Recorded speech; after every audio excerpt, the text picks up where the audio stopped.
All right, so hi, this is 20 Minutes with a Titan. My name is Travis Lindsay. I'm a professor of entrepreneurship here at Cal State Fullerton, manager at our Center for Entrepreneurship and CSUF Startup Incubator, and an investor and founder of a small angel group called Titan Angels. With me today is Dr. Mira Farka, also Daniel Coates. Mira, how about you introduce yourself? Hi, Travis. Thanks for having me. My name is Mira Farka. I'm a professor of economics here at Cal State Fullerton. I'm also the co-director for the Center of Economic Analysis and Forecasting, also here at Cal State Fullerton. In my previous life, I was working for Deutsche Bank. I was a senior economist, and then I made a transition to academia. Yeah, why did you do that? Interesting, right? I figured it would be an interesting. I thought I'd give it a shot. I was in banking. I loved it. I actually am doing kind of similar things here as well with the center as to what we did during the year with Deutsche Bank. My group was responsible for putting out the economic analysis and forecasting for the bank. I'm doing that now for the center. So that aspect stayed on. But then coming to Cal State Fullerton was fun because I figured I had more things to it, right? I had teaching that I couldn't do while I was working in the industry, and of course research, which is academic research, which is something that's fun, and you can only do it specifically, or you can do it in more fully in an academic setting. So I felt like it was a lot more variety. So which part of the academics do you like the best? Is it the teaching? Is it the research? Is it a combination of the both? So it's actually all three. So I do kind of like the teaching and research, and also the business outreach with business community, economic forecast, which we're going to talk about now. So it kind of gives a lot. Again, doing one thing only, it's a bit boring at times. This is a lot more exciting. It gives more flair to what I do. So I'd say equally split. Okay. Yeah. No, I remember. I don't know if you remember, but I was one of your students a few years back. Well. Okay. I always wondered. Because we passed each other in the hall. I'm like, oh God, she probably doesn't remember. No, I remember. Yeah. No, yeah, it was me and the Italian guy Massimo. It's fantastic to see you, right? I mean, thrive in the halls of Mahalo, so you continue to do so. Yeah. I just I tried to leave, but they just brought me back. So let's get into it. How much longer? Well, I don't know. We can't know for sure, but how much longer is this going to last, and how bad is it going to be for everybody? Right. So they're two separate questions, right? Obviously, this is a recession like we've never seen before. I like to call it sort of a great disruption. It's basically a recession by decree, if you will. We've never seen that. The government shutting down everything, right? We've never been in this situation before. So obviously the cuts, the job losses, the loss in economic output is long and deep. I mean, by my count, at some point in April, we were down about 30% of US GDP we were losing. That's roughly about $600 billion a month, right? So of output. We're reopening now slowly. And if I put those analyses together with some states reopening, there are 31 states that have partial reopening, about 7 that are about to reopen, and 9, and about 12, including California, they're still closed. I would put that the 12-state GDP that is still under lockdown, including California, that's now down to about 22% of GDP, which is about, I guess, if you want to put numbers in it, 390 billion a month still lost. So certainly this is a very deep, it's a very deep recession. The issue is how we're going to get out of this. And again, because it was by decree, it is very hard to sort of do forecasting under these circumstances. And of course, one of the biggest issues is that, as I tell people all the time, this is not an economic crisis. We wash our hands. Economists wash our hands with this. This is basically a medical crisis. So ask the doctors. I mean, the virus seems to be setting the timeline. And unfortunately, and I have to add this here, I feel a bit redundant as an economist. I mean, it sounds like whenever they made the decision to shut down and lock down, they only listened to the medical experts, which unfortunately have been off in a lot of their projections. We can talk about that as well. But they kind of seem to have ignored the economic input. But yeah, that's is going to take a while. And even if the best projections, which our own forecasts assume we're going to probably reopen sometime. Some states are reopening now, some in June, different localities probably a little later. We heard LA saying they're going to come back in July. But it's going to be partial and fragile and fitful. And obviously that's why it's, anything that was temporarily lost, not everything that was temporarily lost, not all the lost jobs will come back right away. That's the fear, and that's what we have as our projections. Right. Yeah. I mean, and like even when the restaurants come back, they'll come back at 50% capacity, right? So who knows if they'll be able to survive. At best, right. I mean, right at best, and you worry about restaurants. You worry about high contact businesses. And Daniel, you want to jump into it? You wanted to say something, I think. Yeah, I was just wondering about if you were saying that there's like 12 states that are still closed. At some point, if you have states that are opening and states that are still closed, at some point, do we not really look at a national GDP and we only look at individual states, or same with unemployment? Do we really look at can you compare a national GDP if you have some areas that are open and some that are still closed? Does it become where it's like we have to look at them separately? Well, no, but the national GDP is the sum component of the state's GDP, right? So, I mean, again, if you have 12 states still under lockdown, unfortunately, they're the biggest states. You've got California, you've got New York. I mean, the New England area, New York, New Jersey. These are important states with a hefty GDP. That's why you still see 22% of GDP under lockdown. I mean, the worry is that this is going to last much longer. Well, not just necessarily the shutdown, but the reopening, as Travis was mentioning, will be very fitful, and sort of high contact operations are going to have a hard time coming back. And there's a lot of restaurants, there's personal care, there's barber shops, and there's nail salons, and so on. They're going to have a hard time operating under these 6 feet economy, this social distancing economy. So the worry is that they're never going to survive. And unfortunately, small businesses, that Travis brought up, especially restaurants and so on, they basically employ about 52% of the workforce nationally. They employ about 54% of the workforce in Orange County. So they matter. So some of the worry is that we've seen 36 million jobs lost so far. And a lot of that is temporary. I grant you that. We're going to see a lot of rehiring in early summer and in the fall, but some of it may become permanent precisely because this reopening is going to be sort of very strange. So what month would have the highest unemployment rate nationally, do you think? So, yeah, because the statistics are lagging, right? I mean, April should have the highest, but we're going to see it in May because of the quirks in the way the data are actually put together. The April unemployment data ends in mid-April, unfortunately, so you don't have the rest of the month. The May unemployment data ends in mid-May, so you're going to have a bigger picture. So in reality, April, but in terms of the statistical offices gathering of the data, probably May will be the highest number. And we're seeing, our projections say that it will jump as much as about 17.8%. The whole quarter, the whole third quarter is probably going to be about 14.2% or so if you average April, May, and June. June will be the rehiring back. And there's also a quirk about June because the PPP mandates that if you want to have it as a grant, the PPP loans, if you want to have them as a grant, you need to have 75% of your employees back. So we do think a lot of small businesses are going to recall their workers back. So you're going to see some rehiring in June. So June unemployment number will be much better than May, for example, and April. But the average quarter is going to be horrendous at over 14%.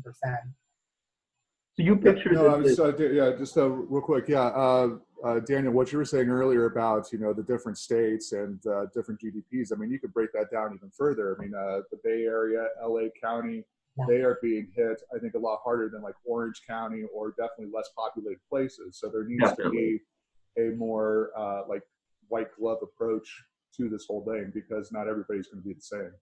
Yeah, and that's why I personally feel. This one-size-fit-all approach was a bit wrong-headed, right? I mean, because a lot of localities didn't need, we could have done targeted shutdowns, targeted lockdowns, but, treating Mariposa County the same as LA County makes little sense, right? So, again, and the reopening will look very different in different localities. That makes sense. And I mean, then break it down even further. I mean, there's different populations that are at higher risk than everybody else. So us three, I mean, we're probably not, in trouble for the most part. Very low level. I agree, and I think in some of this stuff, again, I know hindsight is 2020, but I have said this from the beginning. I feel that what we should have done is take the National Guard and around nursing homes and senior community living, make them safe, make them but we did the opposite. We let the virus go into nursing homes and we locked down healthy populations. We put them into imprison them in their homes, and a lot of this made very little sense from the start, from the get-go. And I think people are sort of beginning to see that. Yeah, I mean, like our students, they are at very, very low risk for the most part. Absolutely. I mean, yes, there are some with pre-existing conditions and things like that, and we need to make accommodations for that, but yeah. We could have easily made accommodations for them. We could have easily made accommodation for elderly professors as well, right? So you have higher risk category, perhaps those who are immunocompromised or older and so on. You certainly can move those classes online or those professors online. I mean, there was no need to actually shut down an entire campus. Again, I would have said this back then, and I know it sounds like, again, hindsight is 2020, but we are where we are. The question is, how do we reopen? And it seems like we're going virtual in the fall as well. As Cal State makes that decision, I guess they're erring on the side of caution. In a sense, we're lucky that we can do our jobs remotely. Not everybody can. In our analysis, we did do this analysis where we kind of broke down. This was at the beginning when this first started. I thought it was interesting to see what jobs are at risk. And the number I came up with was very scary. We actually looked at who's essential and who cannot work from home. And if you put those two categories together, which is kind of like what your jobs at risk would be, if you're non-essential and can work from home, most likely you're going to be laid off. And the number looks scary. And I looked at this back in the end of March, and it was 45 million. But it turns out we're almost there. 35 million people have lost their job, right? Yeah. So it was actually kind of surprisingly accurate or close enough. I mean, if this continues even longer, you're going to see even more job losses. Yeah. So it is something unprecedented and we've never seen before, but it's to be expected, given that it was by degree. Well, yeah, and you're absolutely right. I mean, the job losses are for people who probably don't have a bachelor's degree or higher. Exactly. And so I think I saw a chart from Axios or someplace, and they took it from, I forget who, but basically all the job gains that happened from the Great Recession have disappeared for every group but the college educated. That's exactly correct. Yes, that's a very, very intuitive sort of way to put it. I mean, if you look at the numbers, 50% of leisure hospitality is gone. They lost 50% of their jobs, 8.3 million people. And in my analysis, another 4.5 million are still at play here because, again, the reopening may be fitful and some localities may continue to be shut down. So you're talking about 12 million jobs in that. I mean, in that sector alone, which is absolutely horrendous. And I fear that it will hit Orange County a bit harder, partially because we are a huge hub for leisure and hospitality. I mean, Disney is closed. Obviously, you've got the entire hotel industry that is shut down.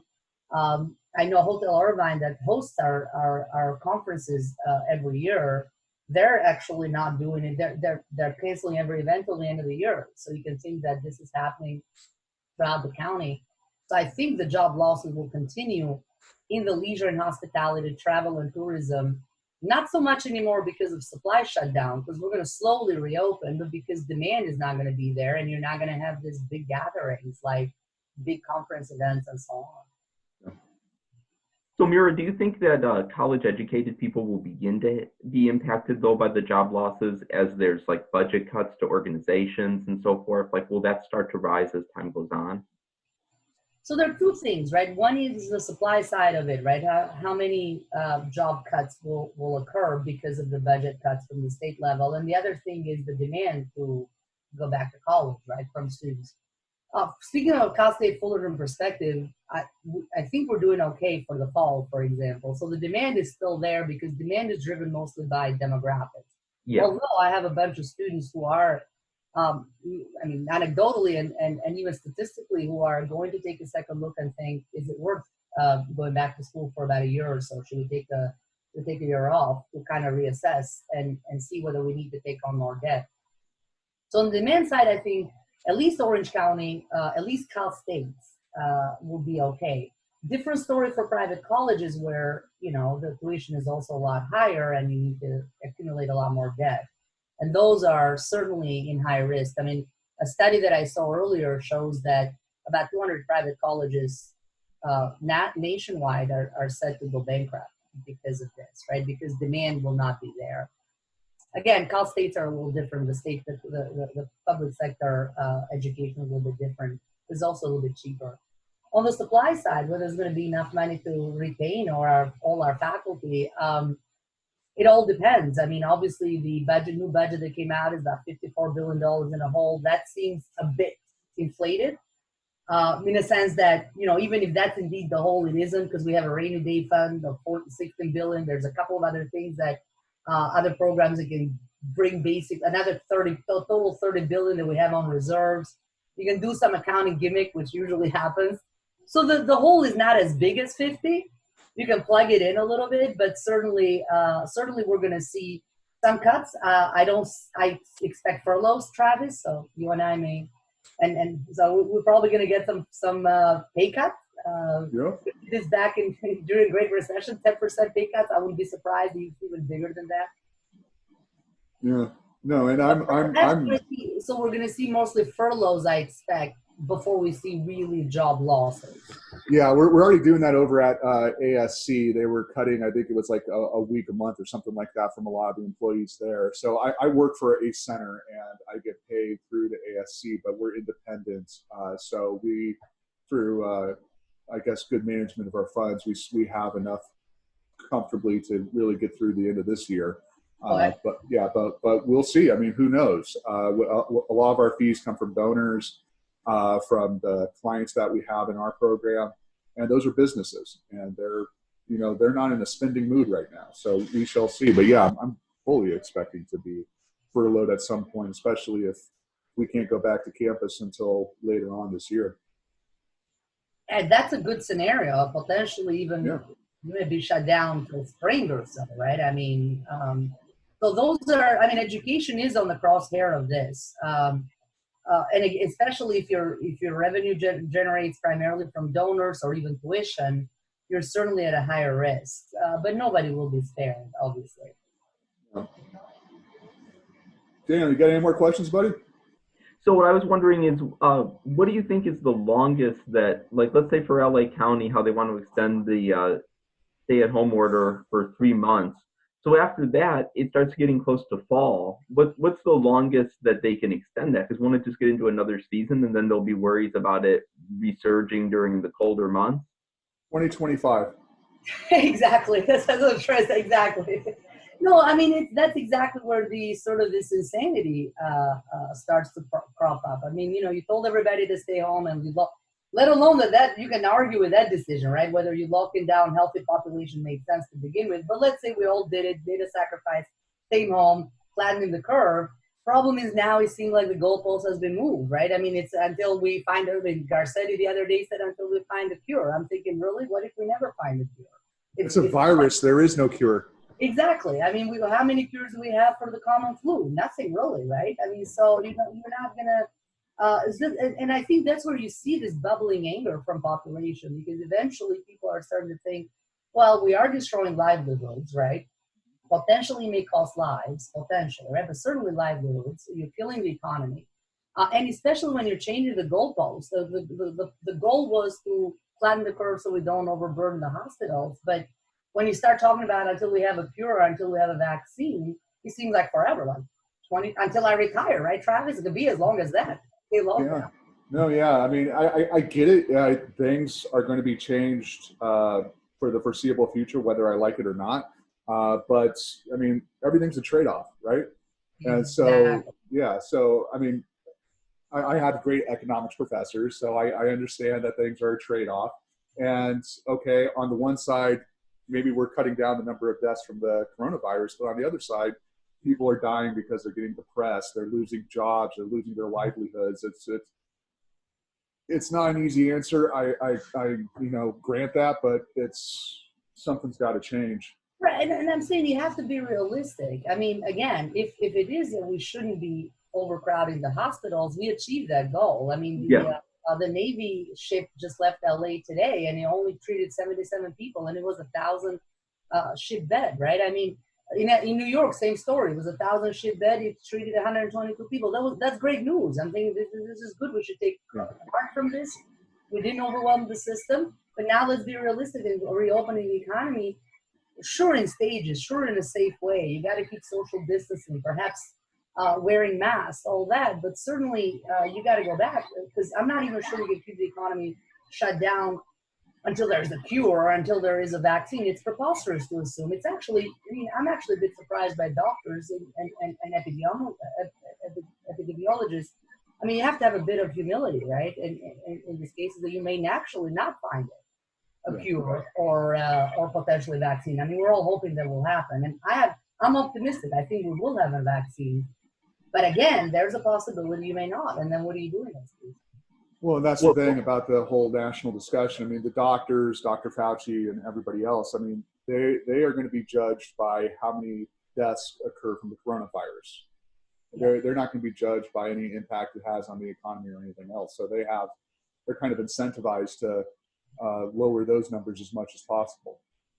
Right, but I'm a bit surprised at politicians, because you have to balance. Again, I mentioned earlier, I'm an economist, but I think as a whole profession, we feel completely redundant in this case. Nobody ever asked an economist who the idea to shut down, right? It was basically primarily driven by medical experts, and that's okay for a time being, let's say. Let's say we're okay with the shutdown, even though I have my own misgivings about it. But when you reopen, I mean, again, it seems like the economic input, the input from economists have been completely ignored in this case. And like you said, I mean, yeah, the medical experts have a certain goal, although, I mean, again, their medical the prediction models have been off from the start, right? I mean, you've seen all this contradictory advice even from Dr. Fauci himself. I remember on March 9th, he told us all it's okay to go on cruises. It's okay. I remember that too. Mask, and then now, I mean, you see very contradictory answers, right? Now we have to have a mask. Now we cannot go on cruises. Now we cannot shake hands forever, right? So again, I actually, as somebody who projects things, I mean, I have obviously I work with models. I have a huge sense of respect for anybody who tries to predict, especially spread of a virus and mortality rates. But I also think you should have a great deal of humility. I certainly do, because the numbers have proven me wrong again and again. And I don't see this kind of humility from the medical profession, who are actually trying to forecast these models. I mean, they should be taken with a huge grain of salt. There's a huge standard errors around all these projections, as we have seen. Yeah. I remember there was one projection from, I forget what the dude's name was, but he was out of Imperial College, I think, in England. That's in London, yes. Yeah, I mean, he was projecting like deaths in the millions. Was it millions or hundreds of thousands? No, it was Ferguson, right? So Imperial College in London, Ferguson is Dr. Ferguson is the expert there, and he was projecting 2.2 million deaths in the U.S. and over half a million deaths in the U.K. And I mean, certainly those projections were off. And then our own models here, the NEIH model, which is out of Washington, University of Washington, they predicted up to 240,000 deaths. And that was with social distancing, with lockdown, with masks, with everything. And certainly that seems to be off. And then eventually that model went down to 60,000. Now they went up again to 130,000. Again, not to fault them. It's very difficult to actually do these projections. But some sense of humility should be there as well, that the experts have actually gotten this wrong many times. And again, making public policy based on these expert models is a little risky. Absolutely. So we're going over on time, but Daniel, do you have one last question? Yeah, so I was wondering, what do you think about, like, let's say certain areas are closed down. Does that actually help the economies of other areas that are open? Like, let's say LA County, if it's closed, or the Bay Area, if it's closed, does that help Arizona's economy? Does that help, like, where it's open? Does that move business to the area that is open and stimulate their economy? I mean, sure, but you're talking about a long-term versus a short-term. First of all, some services are completely local. I can't get on a car and get a haircut in Arizona, right? It's not feasible. So again, will you see dislocations in the long term? Potentially. I mean, you heard Tesla saying they're going to move their headquarters to Texas after they weren't treated well by the county, right? So it's possible longer term you may see some kind of adjustment. Short term, though, you're going to have people actually suffer under these draconian measures in some places, right? That are in huge contrast with our other areas, or either they're even in huge contrast with the actual underlying numbers. Yeah, I think that what we are going to see, though, is maybe an acceleration to more teleworking. We've already seen Twitter say that all their employees who can work from home. I think we're going to see a lot more of that on the tech side. Yeah, and I agree with you. And I mean, I always get this question actually when we're talking about the reopening and well, the effect, the long-term impact of the virus, right? And some of the impact is so the question is what will happen to consumers and businesses. And there is a rush to say there's a new normal, like we'll never shake hands, which is But when it comes to consumer behavior, we'll see some modification. Obviously, in the short run, there's a lot of people who are perhaps at high risk who may still continue to stay home and take precautions and so on. But once we have sort of like either a herd immunity or some therapeutic drug or some vaccine for the virus, I don't see, I mean, 10 years down the line, I don't see consumer behavior changing all that much. Now, to Travis's point, business behavior will change. You'll see those conferences take place more virtually. You'll see business meetings take place more virtually. You'll see perhaps the move away from office work towards telecommuting. So the business, that sort of dislocation may actually last way beyond this virus is behind us. I'm talking about 10 years down the line. Yeah, I think we might see somewhat of a return to the suburbs for people. Exactly. Yeah, so they'll move out of cities. From consumers' point of view, yes. Yeah. I mean, they're already talking about. I mean, I know a lot of people in New York, and there's been this sort of push towards leaving the city, which is sad. It's a great city. I used to live there. But certainly you could see that sort of behavior, right? So in terms of people moving to suburban areas and so on.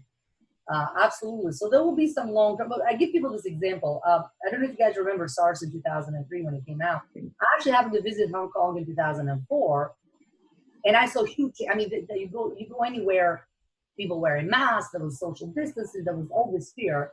I went back there 10 years later, none of that had remained, right? Obviously the fear was over, it turned out we knew more about the virus, it wasn't as widespread. So I think while you'll see some, this is obviously bigger, this seems to be also more widely spread than SARS. That's it's not as deadly, but it's certainly more widespread. So you'll see more lingering effects.